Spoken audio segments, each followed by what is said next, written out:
ẹ̀yin èèyàn lé èwo lẹ ṣe káàbọ̀ sí Mashola Gist TV bí a ṣe gbọ́ ò ẹ̀yin èèyàn lé ọlọ́run elédùnmarè ọba láàánú á wà pẹ̀lú bàbá wa Erin ńlá á dẹ̀ wà pẹ̀lú Koida Obi. Wọ́n ní àwọn elders wọ́n ní àṣírí wọn tú sí kábíyèsí lọ́wọ́ pé wọn fẹ́ kí Queen Naomi padà wá sí inú ààfin. Wọ́n ní bàbá wa Erin ńlá wọ́n ní nínú àwọn elders márùn-ún èyí tó jẹ́ pé wọ́n ń fight against the return Queen Naomi wá sí inú ààfin. Wọ́n ní bàbá wa Erin ńlá wọ́n ní kán dúró sí ilé wọn until further notice nítorí pé gbogbo àṣírí wọn pátápátá òun ló ti tú sí bàbá wa Erin ńlá lọ́wọ́.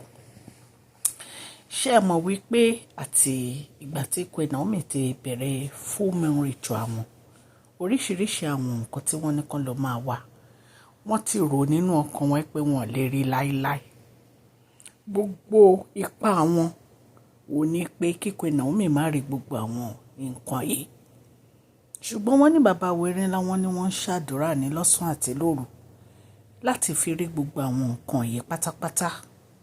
Wọ́n ní ìtorí ẹ̀ wọ́n ní ọ̀rọ̀ yìí wọ́n ní ó ba àwọn elders tí wọ́n ń fight against the return Queen Naomi ó bá wọn nínú jẹ́. Wọ́n ní wọ́n ní gbogbo nǹkan tí wọ́n ń ṣe lẹ́yìn wọ́n ní gbogbo ẹ̀ pátápátá ni bàbá wa Erin ńlá gbọ́. Wọ́n ní ìgbà tí bàbá wa Erin ńlá gbọ́ wọ́n ló ya bàbá wa Erin ńlá lẹ́nu pé pẹ̀lú gbogbo wàhálà wọn àwọn èèyàn kan ṣì wà tó yẹ pé wọ́n ń ṣe nǹkan báyìí ní kọ̀kọ̀ allegedly bá ṣe gbọ́ o. Wọ́n ní bí bàbá wa Erin ńlá ṣe ní pé àwọn ò fẹ́ kí wọ́n wá sí ààfin àwọn kí wọ́n dúró sí inú ilé wọn nítorí pé wọ́n ń gbẹ̀bọ̀dì fáwọn. Ẹ̀yin èèyàn lé oríṣiríṣi ló ń ṣẹlẹ̀ nínú ààfin bàbá wa Erin ńlá o. Wọ́n ní àwọn nǹkan tí wọ́n ní kán lọ máa wá wọ́n náà ti rí àwọn nǹkan yìí. Wọ́n ní bí àwọn elders ṣe bá tún sọ pé nǹkan yẹn o kì í ṣe èyí tó yẹ kí wọ́n wá ẹ rí pé èyí tó lágbára. Wọ́n ní ìkan nínú àwọn items wọ́n láwọn elder ní kì í ṣe real one wípé kì í ṣe nǹkan tó yẹ kí wọ́n wá ni wọ́n wá wípé fake ni nǹkan tí wọ́n rí nítorí pé wọn ò fẹ́ kí Queen Naomi padà wá sí inú ààfin. Dẹ́dẹ̀ mọ̀ pé bàbá wa Erin ńlá wọ́n ń gbé gbogbo ìgbésẹ̀ láti jẹ́ kí Queen Naomi padà wá sí inú ààfin. Kì í ṣe nǹkan kékeré ẹ̀yin èèyàn lé. Ẹ mọ̀ pé bàbá wa Erin ńlá wọ́n travel to the extent pé wọ́n lọ rí President Bola Ahmed Tinubu nígbà tí wọ́n dé. Mo ṣe gist yẹn pẹ̀lú gbogbo nǹkan tí wọ́n sọ fún bàbá wa President Bola Ahmed. Wọ́n ní ìgbà tí wọ́n dé wọ́n ní wọ́n kó àwọn gift wá. Wọ́n ní wọ́n kó jewelry set gold wọ́n dẹ̀ kó perfume set wọ́n ní wọ́n kó wá sí inú ààfin. Wọ́n ní ìgbà tí wọ́n dé o wọ́n ní àwọn sisi wa gbogbo yìí ẹ mọ̀ pé àwọn obìnrin wọ́n máa ń wà lóòzì wọ́n ti lọ tú gbogbo àwọn ẹrù bàbá wa Erin ńlá. Wọ́n dẹ̀ ní recently ní ìkan nínú wọn ṣe birthday ó ti expect pé bàbá wa Erin ńlá máa fún nínú àwọn gift. Wọ́n ní kábíyèsí dẹ̀ ń tọ́jú ẹ̀ fún olólùfẹ́ wọn ni. Wọ́n ní àwọn tí wọ́n ń ṣòfófó fún wọn ẹ mọ̀ pé wọ́n láwọn tó máa ń gbébọrùn fún wọn nínú ààfin wọn náà ti lọ sọ fún wọn pé kábíyèsí ti kó àwọn gift fún Queen Naomi torí ṣẹ̀bẹ̀ pé kábíyèsí lọ sẹ́kọ̀ọ́. Ìgbà tí wọ́n lọ sí ọ̀dọ̀ bàbá wa Bọ́lá Ahmed Tinubu wọ́n ya ọ̀dọ̀ Queen Naomi ní Royal Mansion.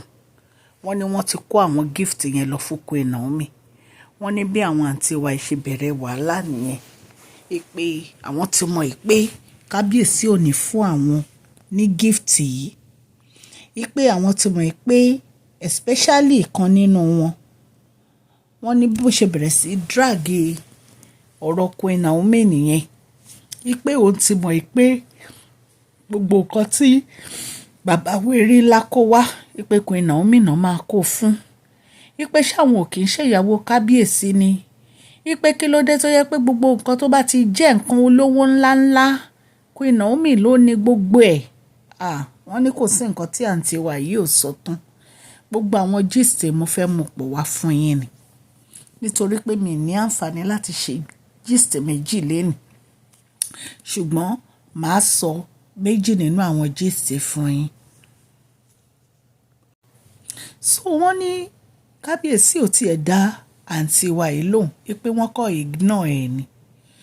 So bí a ṣe gbọ́ o, wọ́n ní gbogbo ìgbìyànjú bàbá Erin ńlá ò ní pé kí Queen Naomi wá sí inú ààfin, kí Queen Naomi kí wọ́n wá sí inú ààfin. Ṣé mọ̀ pé a ti sọ fún yín pé mẹ́ta nínú àwọn àǹtí wa yìí wọ́n fẹ́ gba ẹ̀tọ́ wọn lọ́wọ́ wọn tí wọ́n fi ń jẹ́ olórí, gbogbo agbára tó fi ń jẹ́ olórí wọ́n fẹ́ gbà lọ́wọ́ wọn.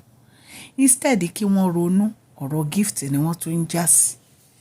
Wọ́n ní wọ́n ń já sí gift, wọ́n ń já sí perfume àti necklace. Ipe bàbá wo hàn fún àwọn ní perfume àti necklace. Ipe Queen Naomi ni wọ́n ń kó gbogbo gift tí bàbá wa gbà wá láti ibi tí wọ́n travel lọ. Queen Naomi ni wọ́n kó gbogbo ẹ̀ fún ẹ̀yin èèyàn lé. So èyí tá a gbọ́ ni pé bàbá Erin ńlá ní káwọn ẹ̀dá yìí jókòó sílé wọn kó má da pálá. Wọ́n ní ìkan nínú àwọn ẹ̀dá yẹn ti ẹ̀ ní wọ́n ní ẹni tó burú gan ni. Wọ́n ní kò dẹ̀ like Queen Naomi. Wọ́n ní torí pé ẹ̀mẹ̀ pé ìmọ́lẹ̀ máa ń borí òkùnkùn ni. Ó believe pé prayer Queen Naomi ó máa ń affect nínú ààfin. Wọ́n ní gbogbo ipá ló ń sà láti má jẹ́ kí Queen Naomi padà wá sínú palace. So bá ṣe gbọ́, wọ́n ní bàbá Erin láti dá àwọn 5 dúró nínú wọn pé kó jókòó sílé wọn, àwọn ò fẹ́ kán wá sí inú ààfin àwọn. Allegedly ni nǹkan tá a wá sọ fún yín o. Ṣé mọ̀ pé bàbá Erin lágbé inú ààfin, ṣùgbọ́n tá a bá tún gbọ́ update a máa mú wá fún yín. Mo dúpẹ́ lọ́wọ́ gbogbo etí tó ń gbọ́ mi ní ilé àti ní ẹ̀yìn odi. Gbogbo ẹ̀yin tẹ́ ń ṣe ọjọ́ ìbílẹ̀ ni mo kí yín ẹ kú ọdún, ẹ kú ìyèdún ẹ̀mí yín á ṣe púpọ̀ ọdún láyé. Gbogbo ẹ̀yin yóò subscribers a dúpẹ́ lọ́wọ́ yín fún àdúró tì yín lórí channel yìí. Ọlọ́run Elédùmarè ọba láàánú á bá mi gbọ́wọ́ yín sókè o ní agbára Ọlọ́run. Gbogbo nǹkan tẹ́ bá ń dáwọ́lé á máa yọrí sí rere. Orúkọ mi ni Mashola Yorùbá ni à ń sọ lórí ìkànnì yìí. À ń sọ nítorí pé àfẹ́gbàgbé àṣà àti èdè wa dẹ̀ tó ń sọ fún ọ̀pọ̀lọpọ̀ àwọn tí wọ́n gbọ́ Gẹ̀ẹ́sì. À ń sọ̀rọ̀ nípa celebrity gist, royal gist, politics àti gbogbo nǹkan tó ń ṣẹlẹ̀ ní agbègbè orílẹ̀-èdè bàbá wa ní ilẹ̀ Nàìjíríà. Tẹ́ bá ti subscribe, ẹ̀tọ́ notification bell yín so that a bá ti post any gist ẹ máa rí òkè ní ọlá yín á máa lọ. Ẹ má gbàgbé gbogbo prize giveaway wa èyí tá à ń mú bọ̀ ní July 15 á bá wa láyọ̀, á dẹ̀ bá wa láyọ̀ àtàlàáfíà. Nǹkan tí ẹ kàn ní láti ṣe ò ní kẹ́ ẹ máa comment, kẹ́ ẹ máa share, kẹ́ ẹ dẹ̀ máa like gbogbo àwọn gist wa, kẹ́ ẹ máa fún ní thumbs up. Ọlọ́run Elédùmarè á bá mi gbọ́wọ́ yín sókè. Ẹni tọrọ jẹ, ẹni tọrọ mọ, ẹni ẹlẹ́ni ò ní gbà ṣe yín ṣe o. Please share this video, like and subscribe. God bless you all. Mashola Gist TV. Love you all.